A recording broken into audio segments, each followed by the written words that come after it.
When you say that you want to build a big audience, what you're really saying is that you want to live a 1% life. Nowadays, a lot of people are producing content on the internet. Here in Brazil is the same. What tips could you give to these people? Because market now is very aggressive. It's hard for you, for example, to get audience as we got in the past. As it should be. Like anything, if you're the first, you're going to, and you're right. Oh, yeah, it's sure. like real estate. If you're first and you're right, you make the most. And so audience development is hard now on platforms that are mature. It's hard to develop audience because now when it's mature, you have to be the best, not the first. And most people aren't the best or in the top 5%.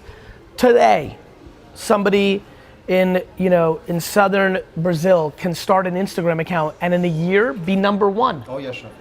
But she or he has to be tremendous. The prettiest, the smartest, the funniest, the most strategic, or the biggest expert in sparkling wine from Brazil, the biggest expert on new fashion trends. Or she or he can take a different strategy and decide to become the leader of the first people on TikTok or the first people on a new medium. So you're either first or you're best.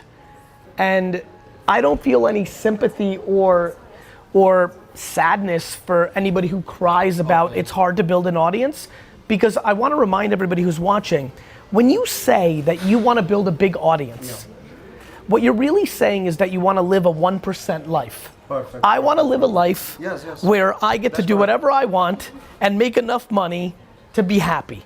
That's extremely hard. Very few people achieve that in their lives.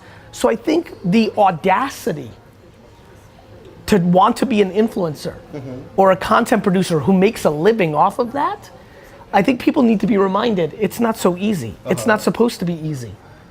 Wait till Instagram starts to decline. You know how many people, maybe 4 or 5 years ago, a lot of the marketers will remember Facebook pages stopped getting as many people seeing it organically, and everybody cried. But that was a lot of business people. Instagram is almost everybody. Oh yeah, sure.